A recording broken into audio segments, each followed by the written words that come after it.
Bueno, muchísimas gracias por venir a este simposio, donde vamos a hablar un poco de cómo valoramos el outcome más principal o más importante que tenemos en nefrología, que es la función renal. Todos ustedes saben que la función renal puede estimarse por fórmulas, unidad 24 horas, patrones de referencia o patrones oro, y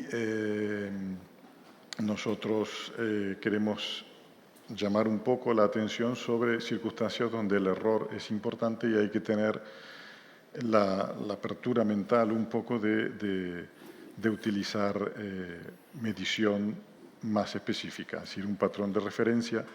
En nuestro laboratorio usamos uno, en otros laboratorios usan otro, pero empezar a pensar que en el siglo XXI, en la época de la medicina de precisión, necesitamos métodos fiables.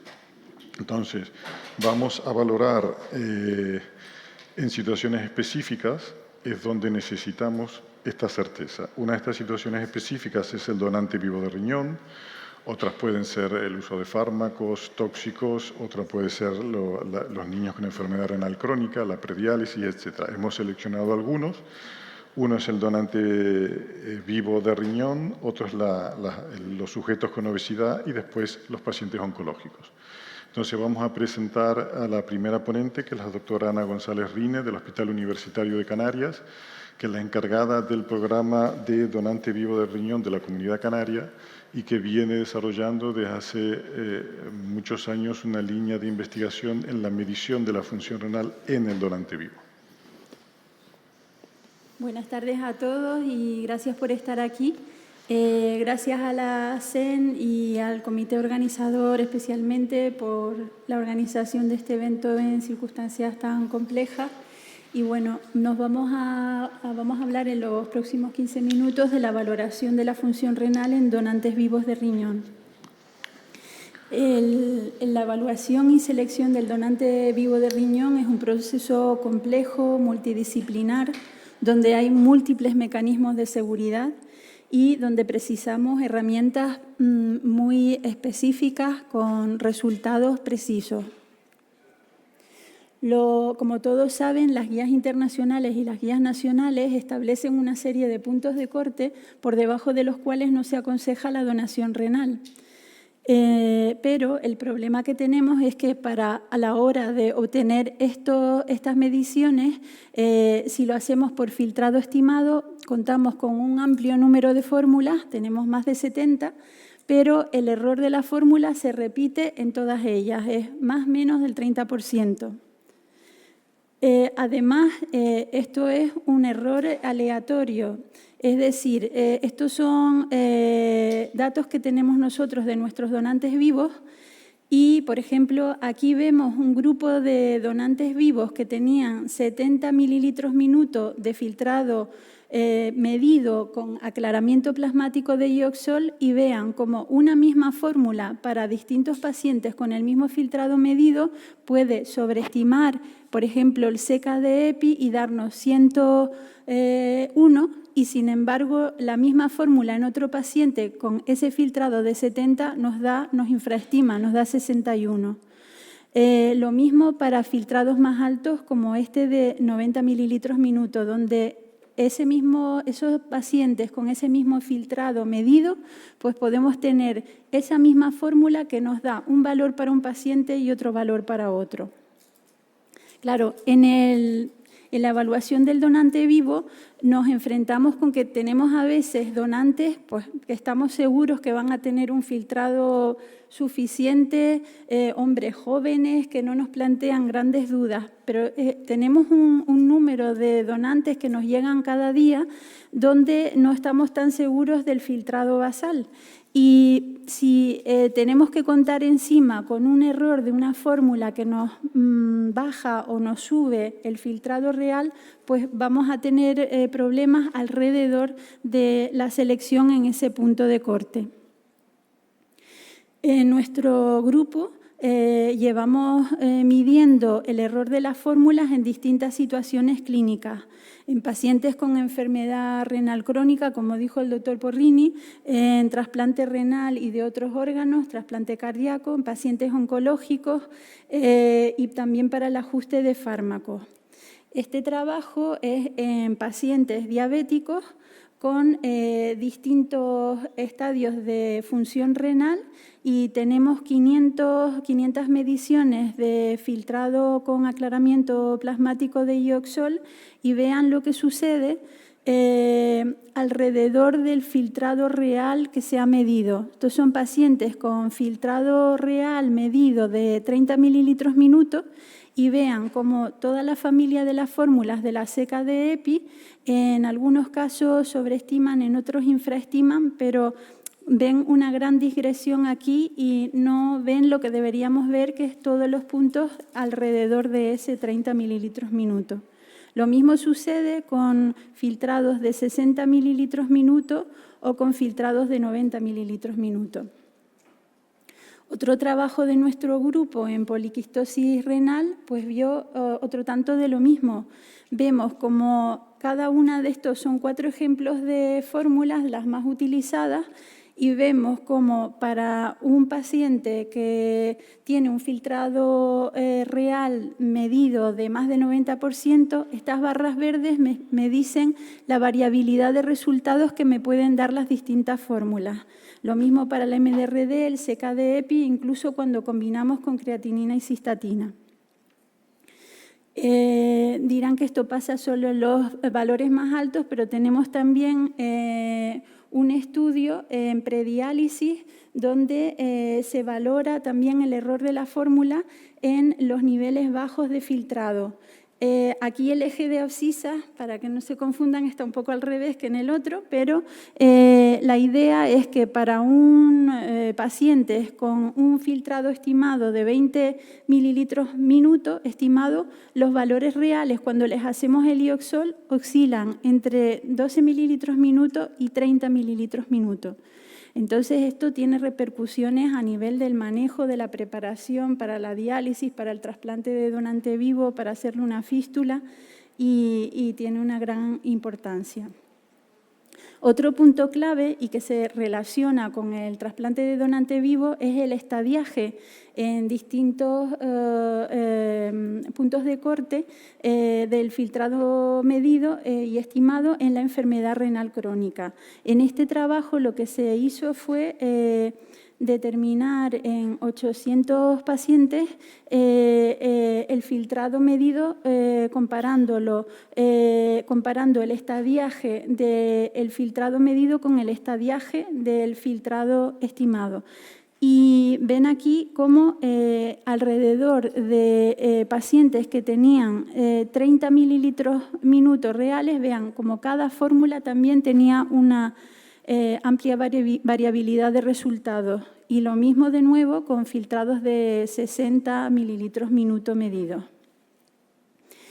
En un 30% de los casos, un estadiaje de filtrado estimado en realidad correspondía a otro por debajo de filtrado medido o a uno por encima.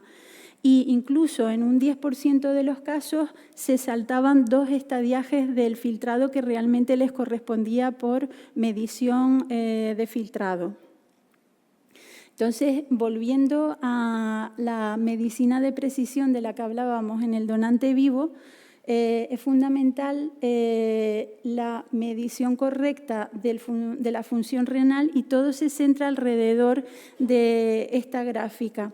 Si tenemos un punto de corte concreto, en este caso 80 mililitros minuto, si nosotros obtenemos una infraestimación del valor real, lo que puede suceder es que yo desestime a ese sujeto como donante. Pero si el valor de la fórmula me sobreestima el valor real, pues un poco al final estoy aceptando como donantes renales que no tienen suficiente filtrado real. Hace unos años analizamos, y nosotros llevamos haciendo unos años el filtrado medido a todos los potenciales donantes vivos, es parte del estudio que hacemos con aclaramiento plasmático y el método simplificado.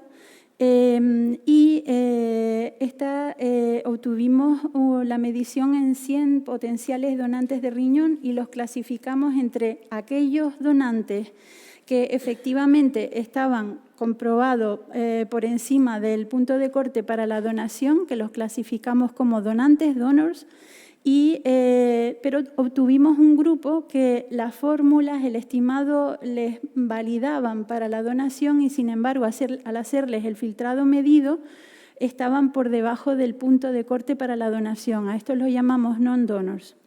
Si se fijan, el 100% en el círculo eran mujeres de bajo peso, o por lo menos más bajitas, de un peso inferior, con un índice de masa corporal inferior y una superficie corporal inferior comparado con el otro grupo.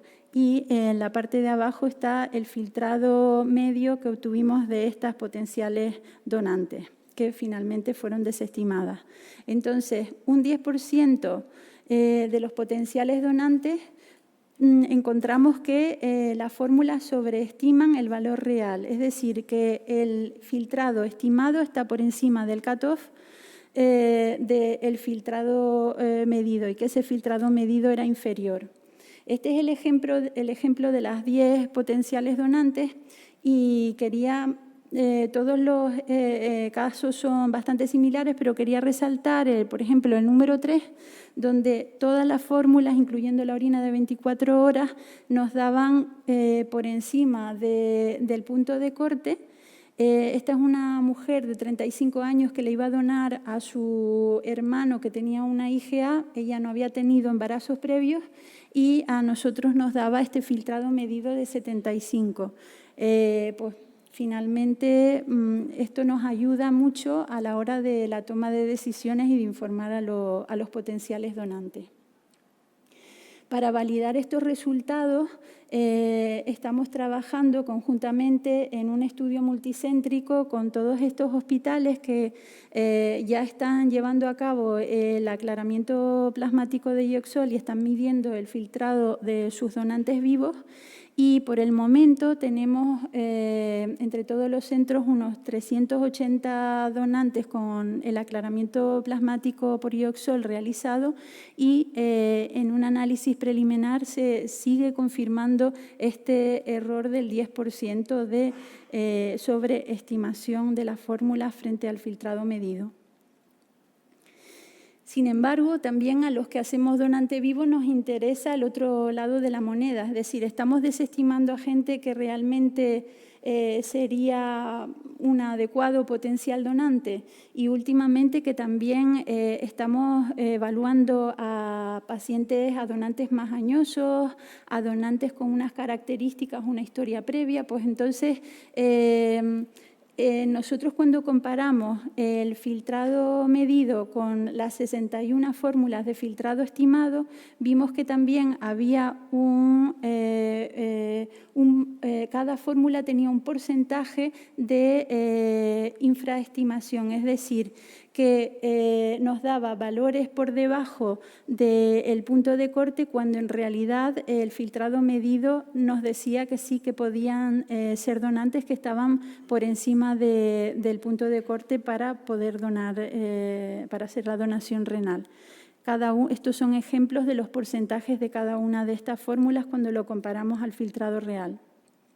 Por tanto, en un 10% donarían por debajo del punto de corte y entre un 5 y un 15% donarían estando por encima del punto de corte. Es decir, no donarían, se desestimarían aún estando por encima del punto de corte. Entonces, para finalizar, ¿en quién medir la función renal? Pues siempre que necesitemos precisión y exactitud, cuando necesitemos tomar decisiones clínicas relevantes y cuando necesitemos una medida fiable de la función renal alrededor de un punto de corte. y la verdad es que el caso del donante vivo cumple con los 3 criterios. Especialmente yo estoy un poco siempre incidiendo en estos donantes donde tenemos una gran inseguridad, donde tenemos una gran variabilidad de resultados y necesitamos, digamos, tomar una decisión y hablar con el donante y el receptor.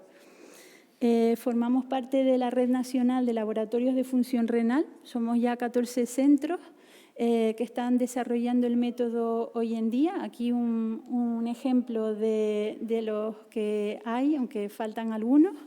Y nada, es simplemente concluir dándole las gracias bueno, y mucho ánimo y mucha fuerza a la comunidad valenciana que estamos todos con ellos.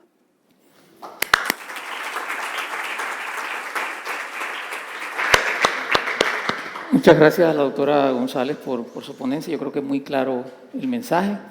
A continuación, quiero invitar al doctor Esteban Luis Porrini, quien es nefrólogo del del Laboratorio de Función Renal del Hospital de la Universidad de La Laguna. El doctor Porrini nos estará ilustrando acerca de la evaluación de la función renal en un escenario especial como es el paciente con obesidad. Doctor Porrini, adelante. Muchas gracias. Soy Esteban Porrini de la Universidad de La Laguna y de la Unidad de Investigación del Hospital Universitario, y quería hablar un poco de cómo valorar la función renal en sujetos obesos. Vamos a hablar de dos conceptos que se entrelazan. Por un lado, la obesidad, el sobrepeso y la obesidad, y por el otro lado, cómo valoramos la función renal en estos sujetos. La obesidad, como todos saben, puede alterar la función renal, puede inducir hiperfiltración glomerular, puede inducir una pérdida acelerada de la función renal en el tiempo, y hay que recordar, y creo que esto a veces lo pasamos por alto, que muchos enfermos con enfermedad renal crónica, con IgA, con membranosa, con esclerosis focal y segmentaria, con lupus, son obesos porque viven en una sociedad obesogénica. ¿Cómo valoramos la función renal en estos sujetos y en otros? Pues están las fórmulas de estimación, está la orina de 24 horas, hay métodos de referencia que se denomina el patrón oro, y después hay una cosa que yo creo que en esta etapa hay que empezar a hablar, que es el ajuste por superficie corporal, que en la obesidad es muy importante. Las fórmulas de estimación son algoritmos matemáticos diseñados para dar un valor de forma simple y sencilla del GFR. Usan variables que tienen supuestamente una buena correlación con el GFR, es decir, la creatinina, la cistatina, el peso, la talla, ser hombre, ser mujer, etc. Y aquí viene el primer problema. ¿Qué es una buena asociación para determinar que es un buen marcador del GFR? La relación ideal debería ser una relación lineal. Es decir, sube un punto en el otro. Baja un punto en la creatinina, baja un punto o una unidad del filtrado. Y lamentablemente eso no se puede demostrar, porque no hay la relación real entre la creatinina y el GFR es esta, es curva. Es decir, que para una creatinina de 1.5, el filtrado puede ser en un sujeto de 30. Estos son 3.000 aclaramientos plasmáticos de ioxol y 3.000 creatininas medidas simultáneamente con un método IDMS. La variabilidad para un punto solo de creatinina es del 200%, 30, 40, 50, 60, 70, 80, 90 para una creatinina de 1.5. Para la cistatina, si se lo están preguntando, es igual. Y esto ha hecho que pensemos que esta variabilidad no se puede corregir absolutamente con ningún mecanismo matemático. Solamente un mago puede crear una fórmula para ajustar un error del 200%. Esto ha hecho que cualquier fórmula tiene un error del más o menos 30% del GFR medido, como dijo la doctora Rine antes. Pero nosotros somos médicos y hay que decir que como población somos bastante malos en matemáticas. A uno le dicen el 30% y se queda tan ancho. Es que el 30% de 60 mililitros minutos significa que una estimación puede variar de 40 a 80. Si el paciente tiene 60, se merece que le digamos que tiene 60, no 48, no 55, no 70, no 90. Y eso es importante. Para el que quiera profundizar en este tema, hemos hecho una review publicada hace unos años, pero en resumen, el error tiene 3 características. Es frecuente, amplio y, como mostró la doctora Rine, antes es aleatorio. ¿Dónde se ha visto el error? En todas partes. En poliquistosis, en diabetes, que muchos diabéticos son obesos, en pediatría, en trasplante cardíaco, en cirrosis, en insuficiencia cardíaca, en dosificación de fármacos. Hay bibliografía enorme. Entonces, no hay nada específico del obeso que diga que las fórmulas van a funcionar mejor. Es decir, el error de las fórmulas en obeso, como vamos a ver más adelante en la charla, es igual. Pero a mí me interesa discutir el error que aporta ajustar por la superficie corporal. ¿Sabemos de verdad por qué nos informan un resultado ajustado por 1.73 y qué significa? Muchas veces no. Para que sepan la idea, nace más de 100 años atrás, donde se dice que el GFR o la función renal tiene una buena relación, una relación directa con el peso, y que el GFR tiene una buena relación con la superficie corporal. Es decir, a más superficie, más peso, más GFR, a más peso, más GFR. Vamos a ver si esto es verdad. Estos son de los 381 donantes vivos que estamos estudiando con Yoexol, que comentó la doctora González Rine antes. Vamos a ver la relación entre peso y función renal medida. Si uno es, como somos siempre, no somos buenos en matemáticas, vemos una tendencia, una nube que sube. Pero eso es muy pobre. Lo que hay que ver es esto, que para un sujeto que tiene 100 mililitros minuto, el peso puede ir de 45, 50, 60, 65, 70, 80, 90 y 100. La relación entre peso y GFR, si bien existe, es pobre. Y la relación, por lo tanto, entre índice de masa y GFR también es pobre. Un sujeto puede tener 100 mililitros y tener un índice de masa por debajo de 20, o por debajo de 30, por encima de 30. Y la altura, pensamos que somos más altos, los que son más altos tienen riñones más grandes y tienen mejor GFR. Hay una tendencia, pero es pobre. Hay gente que tiene 100 mililitros minuto de función renal medida y mide 1,50. Y otro tiene 100 mililitros minuto y mide 1,85. Y la superficie corporal es 3/4 de lo mismo. Puede haber una superficie corporal baja de 1,5 y una superficie corporal alta de 2 punto algo y la persona tener 100 mililitros minuto. Estos son sujetos ultra sanos porque son donantes vivos. Entonces, el peso no tiene una relación directa relevante con el GFR y el GFR no tiene una relación directa relevante con la superficie.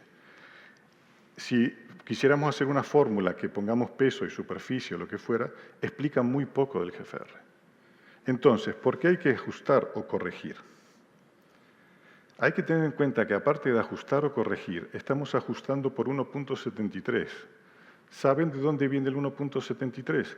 De la superficie corporal media de un americano medio del este de Estados Unidos de 1920. ¿Qué tiene que ver con una persona de aquí, con una persona de Rusia, con una persona de Brasil o con una persona de Japón? Nada. El 1.73 viene de la costa este de Estados Unidos de hace casi más de 100 años. Como dijo Ana, la función renal es valorar los factores que tienen una influencia en la función renal es mucho más compleja. Una persona puede tener una baja masa renal y ser alto, porque es monorreno y es alto. Una persona puede tener 2 riñones y ser bajo, y nacer con una masa grande. Puede tener reserva o no. Puede tener una demanda metabólica alta o baja y ser alto u obeso. Y puede tener una distinta, la edad que influye en todo.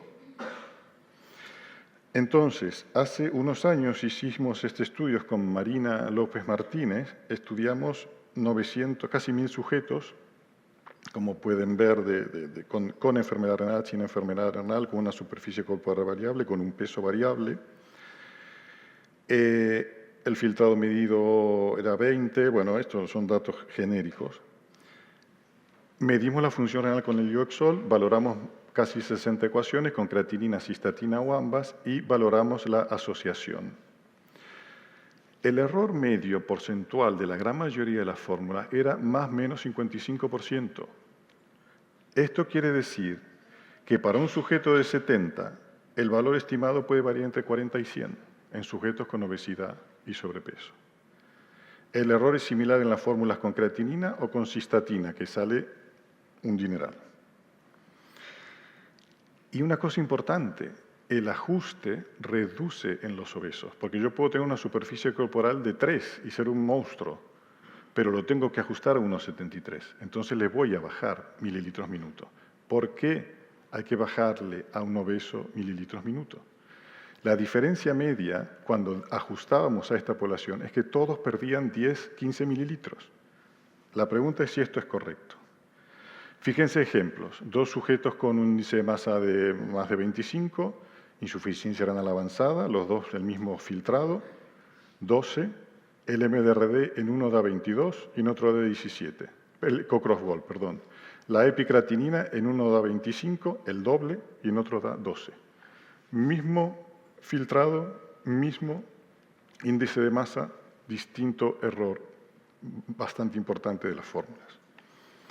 2 sujetos con 30 y pico de, una obesidad importante, 34 o 36, filtrado 45, Cocross-Gol 94, MDRD 61, EPI 67, etcétera, etcétera. Una gran variabilidad. Y si quieren hablar de pacientes hiperfiltrantes, estos son 4 sujetos que tienen más de 120 mililitros minuto, distintos índices de masa, y fíjense en el último, de 122, el Cocross-Gol le da 306, y la Maquisac o cualquier otra, o la epicistatina, le da 100. Entonces, esto es básicamente una lotería. Pero hay una cosa importante, que todas estas fórmulas que fueron las peores son las que tienen y han incluido el peso en la ecuación. Si yo pongo peso multiplicado por E más 25 menos 32, la raíz cuadrada, cada vez que multiplico el peso, y ese peso es 100 kilos, estoy amplificando enormemente. Por eso no se deben usar las fórmulas que incluyen peso en la obesidad. Y esto es difícil de entender, pero si se toman un poco de tiempo, estos son sujetos, no sé si se ve ahí, con 100 mililitros minuto. El primer abanico da distintos grados de índice de masa, de 27 a 40. La segunda parte del abanico da distintas superficies corporales. Un sujeto de 100 con 25 de índice de masa y 1,79 de superficie corporal, la fórmula, cuando ajusto el filtrado, queda de 100 a 97, porque la superficie corporal a 1,73, 1,79 es lo mismo. Pero en otro sujeto delgado con 25 de índice de masa y 2, es decir, alto, le estoy reduciendo el filtrado de 100 a 83. Solamente por ser alto. Alto y delgado. Le estoy reduciendo el filtrado. En cambio, por ejemplo, este sujeto, 100 mililitros minuto, 30 índice de masa, obeso, y una superficie de 2, le descuento 13 mililitros. Es decir, estamos alegremente con el ajuste descontando filtrado a los obesos. Entonces, el problema se reduce a esto. El error de las fórmulas per se, que es universal, y el error del ajuste. Entonces, en pacientes obesos las fórmulas tienen el mismo error de siempre. Aquellas que incluyen el peso tienen un error mayor y no deberían usarse. Y el ajuste por BCA no tiene sustento científico y nosotros planteamos que debería abandonarse, especialmente en la obesidad y en el sobrepeso. Entonces, si hay alguna luz de esperanza después de tantos conceptos negativos, bueno, nosotros en un hospital, en una isla pequeña, en Tenerife, en el medio del océano, en el medio de la nada, desarrollamos un laboratorio con mucho trabajo, hace más de 10 años que estamos trabajando y creamos el laboratorio de función renal. Simplificamos un método que es el aclaramiento plasmático de ioxol, que antes se hacía en plasma y ahora lo hacemos en gotas de sangre del pulpejo del dedo. Es un método muy simple, muy económico, el coste puede estar entre 30 o 40 euros por determinación, es un coste asumible por el sistema. Y formamos una red con el Ministerio, pedimos un proyecto PERTE, el Instituto de Salud Carlos III y el Ministerio de Sanidad nos dieron el proyecto para formar la red nacional basada en los conceptos de medicina de precisión en nefrología. Empezamos 8 hace un año y medio y somos 14 hospitales, están todos de más de la mitad de las comunidades autónomas de España, y estamos también enseñando el método a hospitales de Portugal y de Dinamarca. ¿Qué ofrece la red? Básicamente es devolver a la sociedad lo que la sociedad nos dio. La sociedad a través de grants nos dio dinero, lo utilizamos para hacer esto y ahora lo devolvemos. Ofrecemos formación técnica gratuita y facultativa también en Tenerife, formación in situ en los centros, asistencia telemática. Hay un programa informático desarrollado que se ofrece de forma gratuita a los que quieran participar. Montaremos un sistema de validación interlaboratorio y, por supuesto, colaboración en proyectos científicos de cualquier tipo. Pero la idea es poder contar en el país con centros especializados donde la función renal se mida y se aplique a los pacientes como hacemos nosotros. Muchísimas gracias.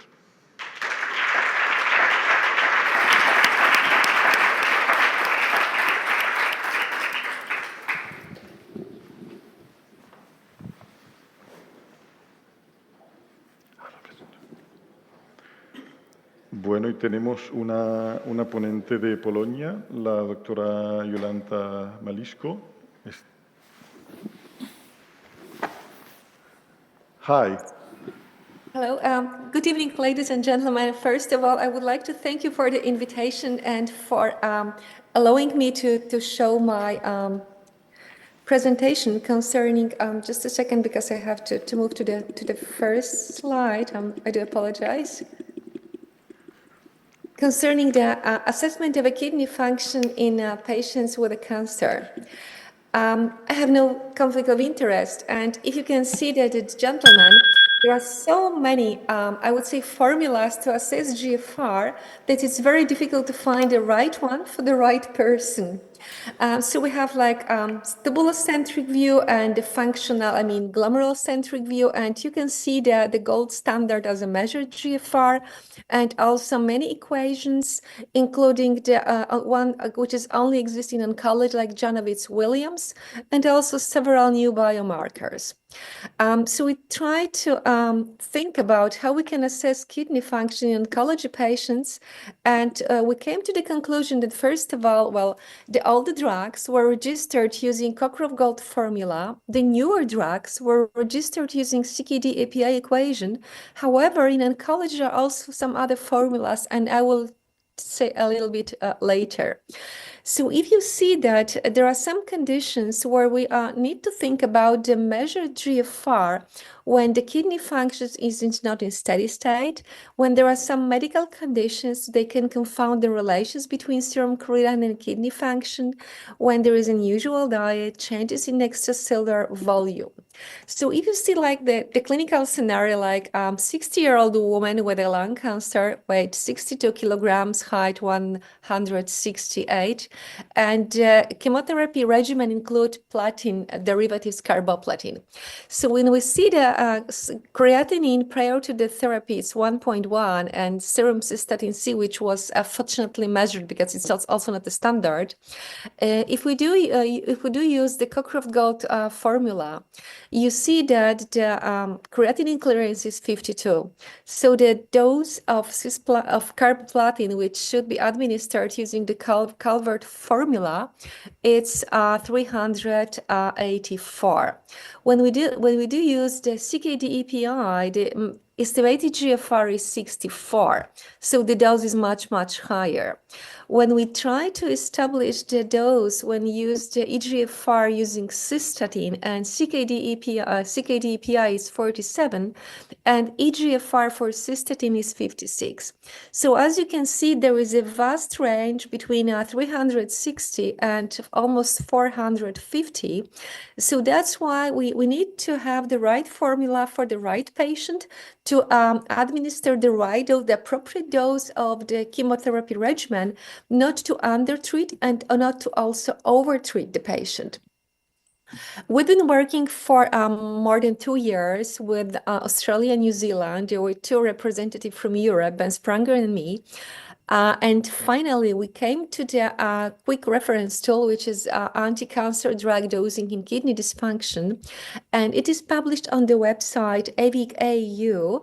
It was generally the collaboration between medical oncologists, pharmacists, and radiotherapists. And the conclusion was that EGFR based on CKD EPI is the more accurate and precise estimation of directly measured glomerular filtration rate.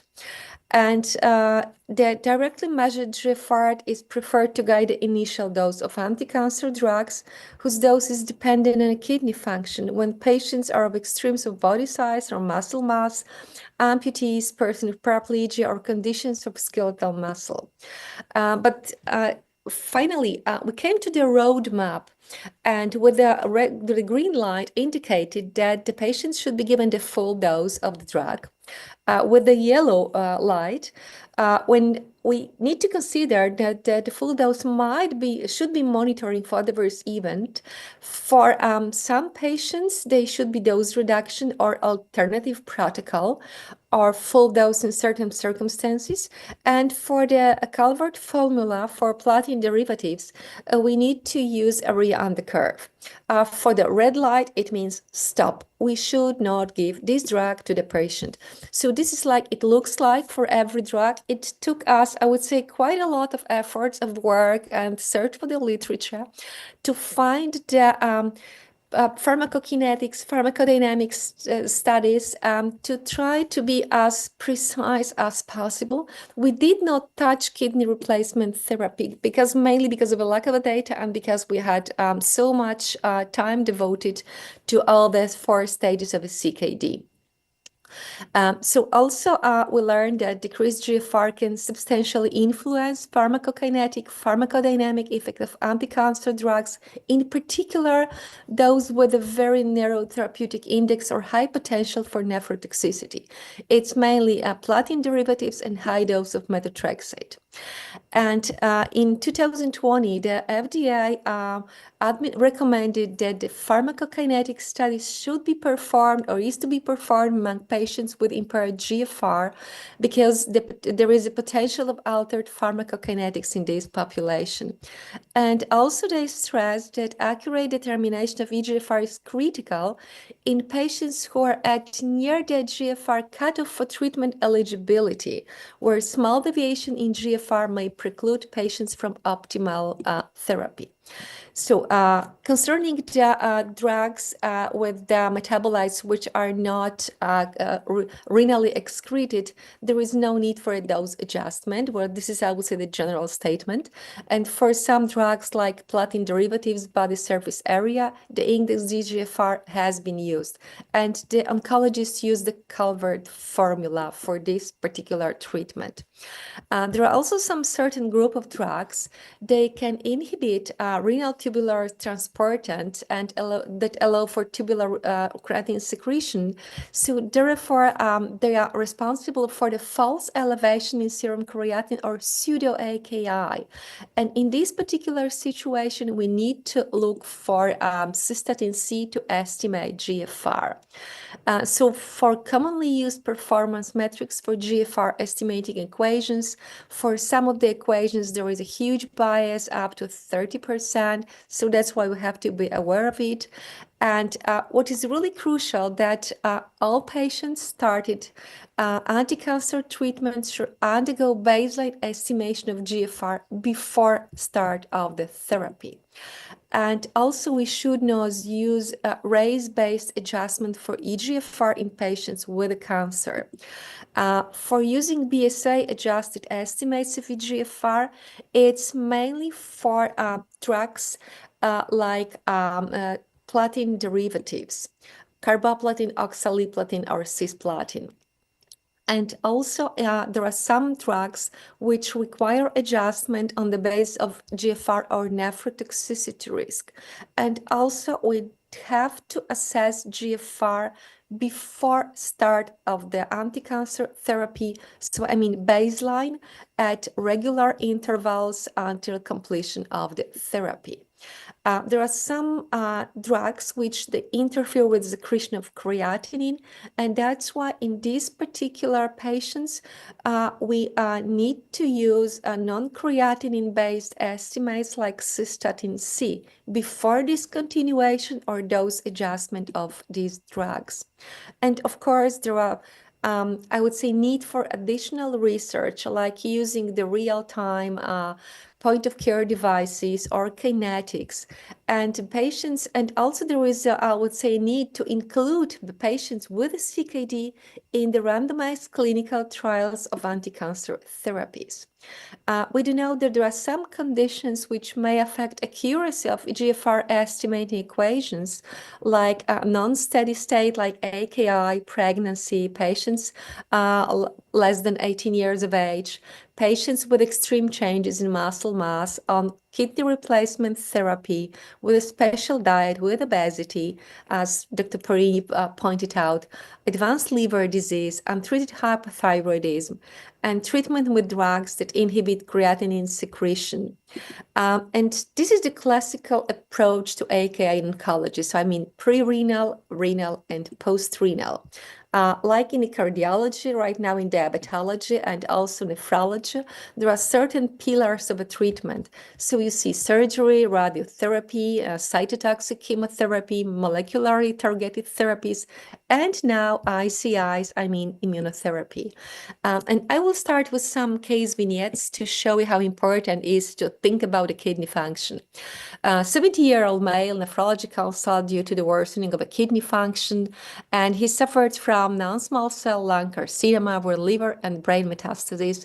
Post-medical history is, well, generally uneventful, hypertension, dyslipidemia, gastroesophageal reflux diseases. He's treated with amlodipine, atorvastatin, pantoprazole, and he started crizotinib 1 month before. Basal creatinine was, well, relatively more or less like normal, 1.1 with eGFR 73. After 1 month, we saw a rise in serum creatinine. I would say at the same time, at the fall in the GFR, because it's estimated GFR with no proteinuria, no erythrocyturia. So we do know that crizotinib is the drug which decreased tubular creatinine secretion due to the inhibition of MATE OCT transporter. So it causes a pseudo-AKI. So as you can see in this particular patient, the use of crizotinib caused a decrease in eGFR within 2 weeks by 24%. So what shall we do? Either we should measure GFR, use cystatin C, and it changed also, I would say, our approach for AKI in oncology. Because as you may see, besides pre-renal, renal, and post-renal, there is right now the new category which is called pseudo-AKI due to this inhibition of creatinine tubular excretion by some anti-cancer drugs. So in this particular situation, we should switch from creatinine-based eGFR to cystatin-based eGFR or measure GFR. However, it's not done in the routine on the routines, and in this particular situation is called pseudo-AKI. So as we do know, there are also some drugs like cyclin-dependent kinases, CKD4 and 6, used for hormone-positive breast cancer with metastases. They also caused tubular creatinine secretion, and because they inhibit MATE2 OCT transporter, and they cause pseudo-AKI. They have no effect on cystatin C and also measure GFR with Iohexol. Abemaciclib, palbociclib, or ribociclib cause a rise in serum creatinine by up to 40%. There are also other targeted therapies like PARP inhibitors, which are generally used to treat the ovarian cancer, endometrial cancer, pancreatic cancer, and prostate cancer. There is a similar situation like with the cyclins and ALK inhibitors, because they decrease tubular creatinine secretion because they inhibit MATE2 and OCT transporter. They also inhibit the dopamine norepinephrine transporter like niraparib. And they they result in a dose-dependent fall in GFR by up to 1/3. So as you can see, there is a mean fall of eGFR within 30 days up to 10 milliliters per minute. So other tyrosine kinase inhibitors like BCR-ABL used to treat chronic myelocytic leukemia. So I would say the path mechanism is completely the same. And like imatinib, Gleevec, cause a rise in serum creatinine and a fall in the GFR much more than nilotinib and dasatinib. And the usual, when we do see the rise in serum creatinine, there is like an first thought the drug causes adverse event and we should withdraw the drug. However, it's not generally the case. There are other drugs causing pseudo-AKI like MET inhibitors, HER2 inhibitors, BRAF inhibitors, and VEGF and tyrosine kinase inhibitors. So with continuation of this case vignette, we started to use the eGFR based on cystatin C. And as you can see, with a basal creatinine of 1.1 and eGFR 73, the GFR based on cystatin C was 68, and measured GFR in this case was exactly the same.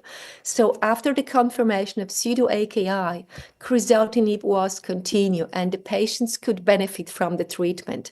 So concluding, patients with cancer require accurate assessment of eGFR on a baseline and on regular interval during the treatment. And first of all, to determine the eligibility for therapy, for optimization of drug dosing and efficacy, and to mitigate toxicity. Despite the motivating factors, ideal estimation of GFR remains challenging.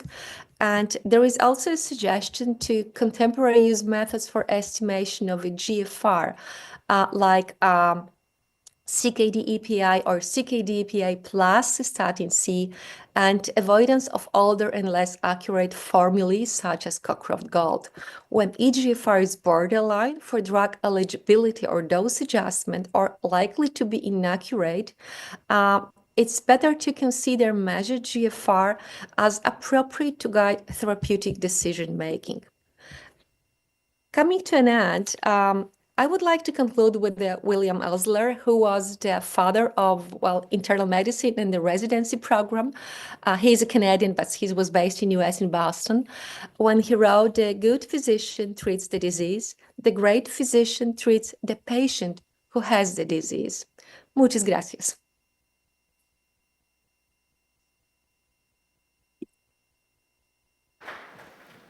Thank you very much, Jolanta, for this very nice overview.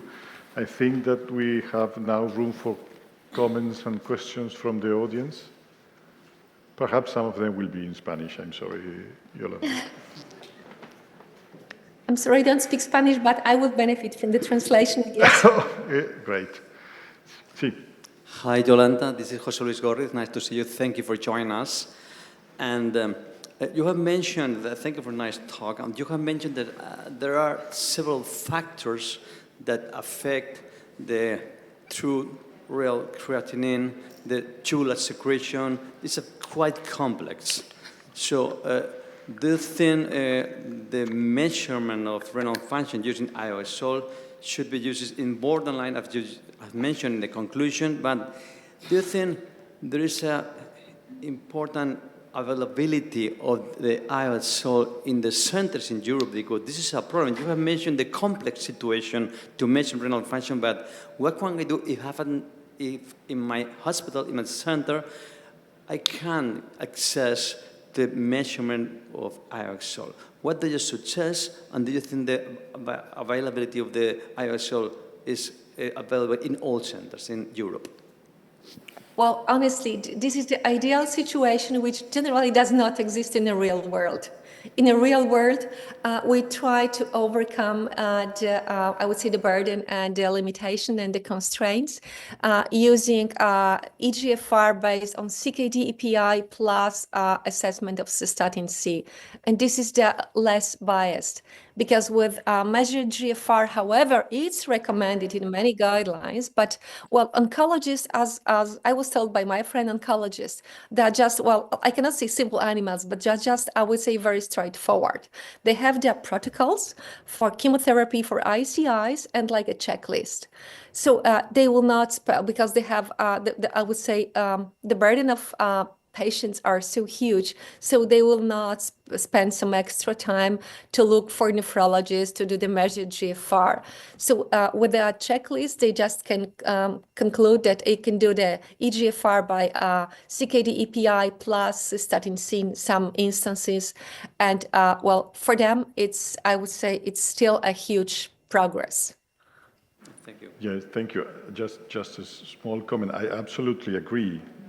We have worked in our hospital with oncologists, and the problem is that they are more engineers than physicians, because everything is in a list, everything is scheduled, and my line of doing things based on the American Society of whatever says that, A, B, C, C. Absolutely.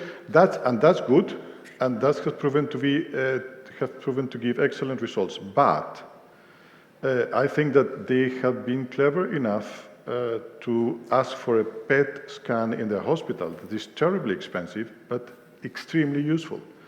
So this is not a problem of lack of availability. If the problem, if there is a problem, is a lack of vision of doing a cheap thing in your hospital. Because if you have a PET scan, there is no reason at all not to have a measurement of GFR. And this is our view, and we have been doing for a long time. And honestly, Esteban, I cannot disagree.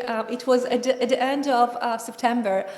We met in Charlottesville with a hematologist and oncologist during the acute disease quality initiative, and we've learned that they can put, I would say, huge amount of money for CAR T-cell, etc. But they have no urinalysis on that checklist. So that's why we work on the consensus. That's to the put point. urinalysis on the checklist for hematologists and oncologists. Thank you. Yeah, Enrique. Muchas gracias por las presentaciones que habéis hecho. Mi pregunta es para ti, Esteban, y es en relación con la obesidad. O sea, yo creo que ya lo hemos hablado hoy, es el tema de la reserva función renal y sobre todo en el mundo del obeso. Estamos ahora con muchísimos estudios hechos con fármacos nuevos en el que se nos dice que los obesos mejoran función renal, pero no lo sabemos porque lo único que estamos haciendo es utilizar fórmulas de estimación, ¿no? Lo lógico es que muchos de estos obesos lo que hacen es perder función renal porque están hiperfiltrando. Entonces, ¿algún comentario en esto? Porque, claro, estamos basando muchas de las terapias que hoy día utilizamos, vendiendo, entre comillas, que les estamos mejorando la función renal. Gracias. Eso es una excelente pregunta. El problema en eso, como decía, hay dos problemas. Primero, que estamos viendo el seguimiento de estudios en pacientes tratados con GLP-1, donde bajan de peso. Pero si bajan de peso lo suficiente, el filtrado por el ajuste les cambia en función del ajuste y no en función de si han corregido la hiperfiltración. Si yo bajo de peso mucho, aumento el filtrado. De hecho, hay estudios que dicen que el filtrado permanece estable o incluso el filtrado aumenta. Me parece estupendo, pero el ajuste hace que el filtrado aumente.